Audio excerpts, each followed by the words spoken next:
इधर कंस का चेहरा नीरस होता जा रहा है और कन्हैया का सितारा चंद पड़ता जा रहा। एक दिन देवर्षि नारद आए हैं और उन्होंने कंस को देखा तो पूछने लगे, कंसराज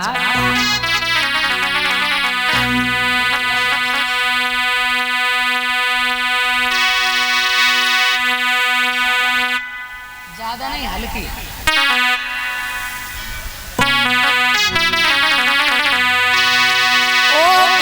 राज दिन दिन तेरी और क्यों दशा बिगड़ती जाती है, और दिन है बसंत के खिलने के पर कली सिकुड़ती जाती है।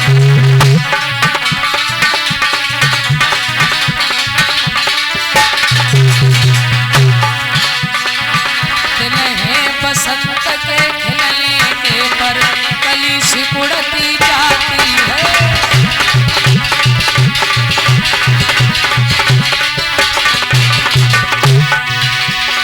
बोले कंसराज यदि शंका है,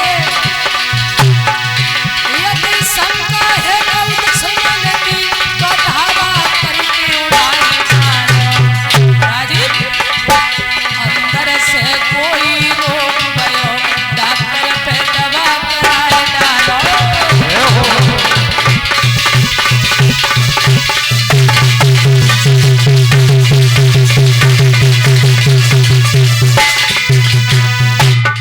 क्या बात है कंसराज, आपका चेहरा इतना नीरस क्यों होता जा रहा है?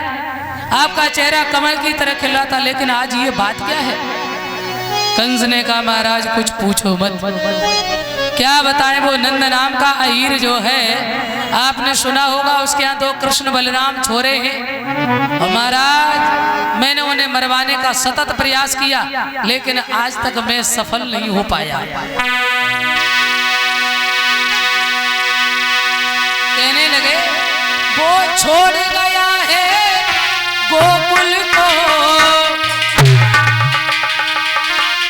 वो छोड़ गया है गोकुल को, सारा मौजावर बात किया, सारा मौजावर बात किया।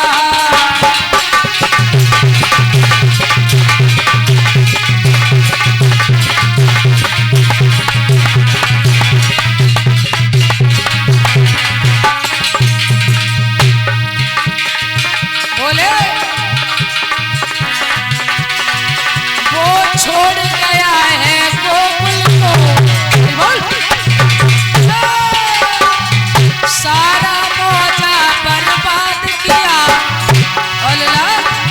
देखो अहिरती बुद्धि को बने वृंदावन बात किया, बने वृंदावन बात किया।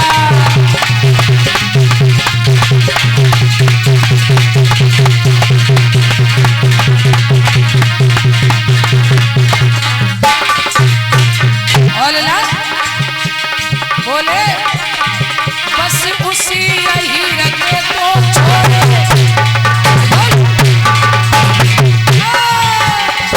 बलराम कृष्ण कहलाते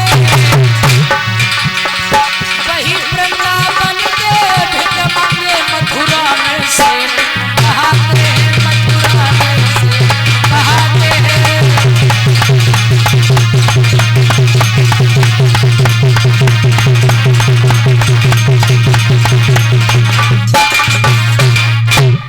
कहने लगे, महाराज वृंदावन के 2 छोरे कृष्ण बलराम मेरे काल हैं और मैंने बहुत प्रयास किया पर हम उन्हें मार नहीं सके।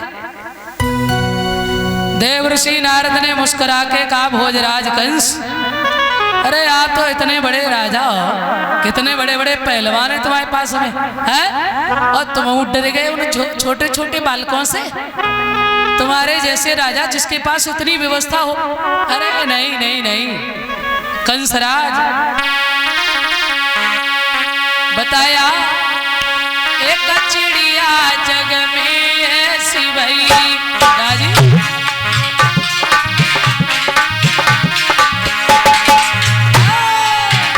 एक चिड़िया जग में ऐसी भई, धरती पे पैर धरे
लाखन लाख उपाय करो, हरि लिखे अंक मिटी करहु मना।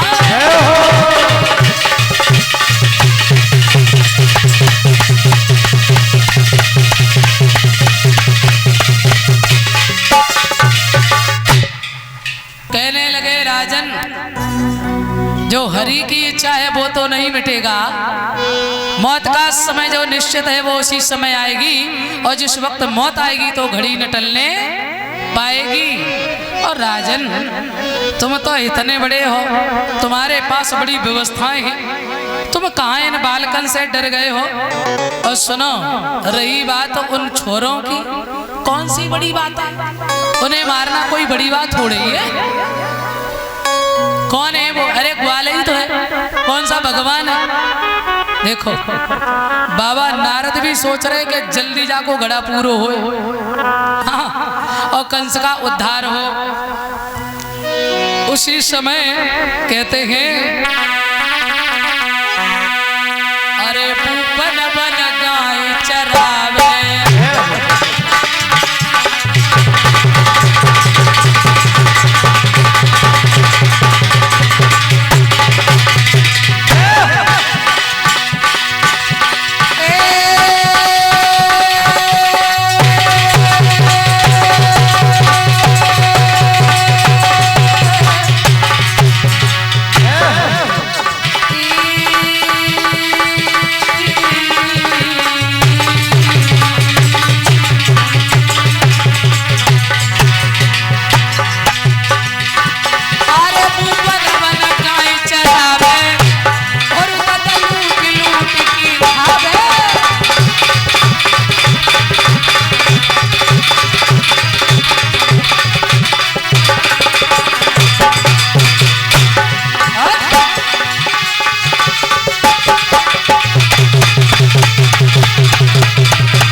कंसराज, ओ जरा से बालकों से काहे को भयभीत हो गए हो? घबराओ नहीं। हाँ, एक काम करिए, क्या बोले, नील कमल मंगाओ काली दे से, और मैं तुम्हें बता रहे हैं नील कमल लेने वो काली दे जाएगा, और काली दे में रहता कालिया ना, तुम्हें तो जरूरत हूं ना मारने की, अपने ही आप काम खत्म। बोल गोविंद भगवान की। कंस की बुद्धि बदल गई, और उसी समय कंस ने पत्र लिखा और कह दिया नील कमल चाहिए काली दे से। मेरे भगवत प्रेमियों, तो ये पत्र लिखा है काली दे से नील कमल चाहिए है। तमाशो हरिले कियो,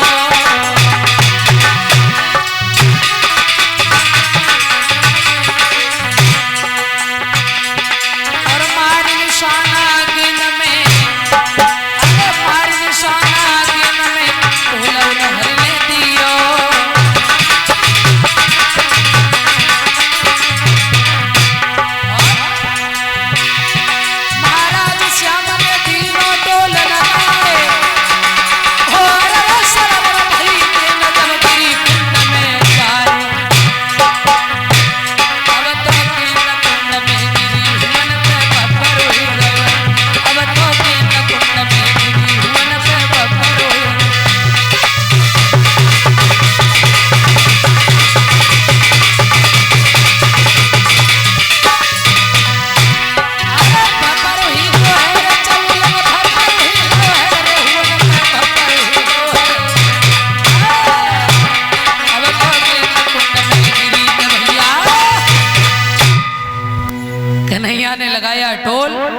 और 1 2 3 करते हुए जैसे ही लगाया तो गेंद जाके काली दे में गिर पड़ी। दामा बोलो लाला वो तो अपनी वह गेंद चाहिए। कन्हैया बोले वह गेंद? बोले बिल्कुल दूसरी बनवा देंगे। बोले ना ना ना वही चाहिए। कन्हैया बोले अच्छा तो वो तो गिर गई काली दे में। बोले तुम ना गिर गए? भगवान बना रहे थे माहौल, कैसे मौका लगे तो मेरे भगवत प्रेमियों जब दामा ज्यादा कह के रह गया, भगवान बोले तो ठीक है तेरी गेंद देंगे पर नेक तसल्ली कर। भगवान कन्हैया चले 1 2 3 करते हुए काली देह में छलांग लगाता। सभी ग्वाल बाल रोते रह गए, अरे कन्हैया कहाँ चले गए तुम? अरे दामा मेरे लाला को कुछ हो गया तुझे जिंदा नहीं छोड़ेंगे। यशोदा नंद को खबर कराई है, यमुना पर रोते रोते ब्रजवासी आए हैं, यशोदा रो रही हैं, कन्हैया की याद में व्याकुल है, श्याम तुम्हारे बिना मर जाएंगे। मैया यशोदा रो रही, सारे ब्रजवासी रो रहे हैं और इधर भगवान पहुंचे कालीदे में। तो नांगनिया जाग रही, नांग सो रहा है। भगवान ने कहा नांग जगा दो अपने पिया को नांगनियो। अरे लाला काहे को पीछे पड़े हो? एक फुसकार में तुम्हें हड्डन को सुरमा बन जाएगा, इसलिए चले जाओ। कन्हैया बोले अच्छा ना जगाएगी? बोले ना ना ना। भगवान बोले तो कोई बात नहीं। भगवान श्याम गए आगे और नांग के फन में मारा हाथ, एकदम गुर्राता हुआ नांग ऊपर को आया। खिलाए जाते सर्प की तरह भगवान खिला रहे हैं। और ऐसा ही नहीं, भगवान के शरीर में लपेटा लगाया नांग ने और ऊपर खड़ा कर लिया। भगवान समझ गए अब सीधी अंगुलियों से घी ना निकलेगा। खेल खेल में ऐसी अद्भुत लीला की मेरे गोविंद ने, काली देह में कालिया नांग को नाथ लिया। बोल वृंदावन बिहारी लाल की। सोई नांगनिया हाथ जोड़ के बोली मेरे पति के प्राण दान दे दो, मेरे पति को छोड़ दो प्रभु। भगवान बोले छोड़ तो देंगे पर इस काली देह को तुम छोड़ के जाओ। कहाँ? बोले रमणक द्वीप जाओ। नांग ने कहा बा मुझे गरुड़ खा जाएगा। भगवान बोले आज से नहीं बोलेगा। भगवान ने अपना चिन्ह दिया, गेंद भी ली और नांग के फन पर बैठकर नृत्य करते हुए भगवान जा रहे हैं। सुखदेव जी कहते हैं झांकी का दर्शन करो। जिस समय भगवान तांडव करते हैं ना, और जब भगवान अपने चरण का जोर से प्रहार करते हैं तो उस नांग के मुखार बिंद से रक्त निकलता है और ऐसा लग रहा है कि जैसे लाल लाल भगवान के चरणों में किसी ने गुलाब के फूल चढ़ा दिए। भगवान नृत्य करते हुए पर आए, यशोदानंद सब रो रहे हैं। और जैसे ही बांसुरी बजाते हुए भगवान आए हैं ना, सुग्वालों ने कहा मैया तेरा लाला जग गयो, देख तेरा लाला आ गया, देख तेरा कन्हैया आ गया। अरे लला मेरो नांगनाथ ले आयो कन्हैया, नांगनाथ ले आयो।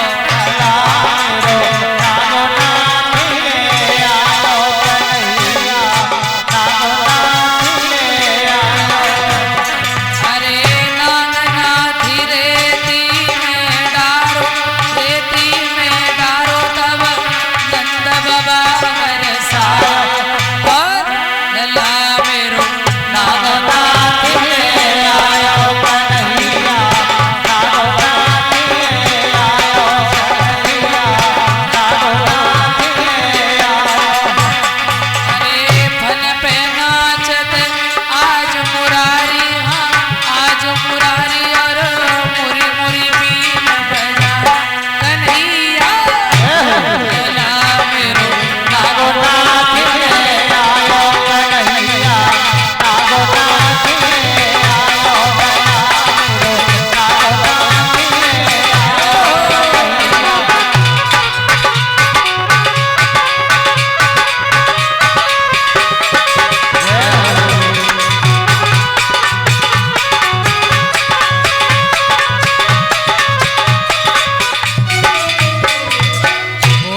बिहारी लाल की। मेरे भगवत प्रेमियों, भगवान कन्हैया जैसे ही बाहर आए, यशोदा ने दौड़कर अंक में भर लिया श्याम को।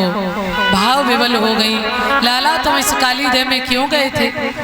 बड़ा विषैला नाग है, अरे बड़ा जहरीला है, जो जाता है लौट के नहीं आता। कन्हैया बोले हमारा मित्र है भैया वो, हाँ काहे को परेशान हो। अच्छा, सब ब्रजवासियों से मिले भगवान और सबके साथ लौटकर ब्रज में आते हैं। एक बात और भी ध्यान रखें, भगवान ने ये काली देह लीला जो की है, कालिया नाम क्या है? अहंकार, यमुना भक्ति और कृष्ण है ब्रह्म। आज ब्रह्म रूपी कृष्ण ने भक्ति रूपी यमुना से अहंकार रूपी कालिया नाम को निकाल के बाहर कर दिया।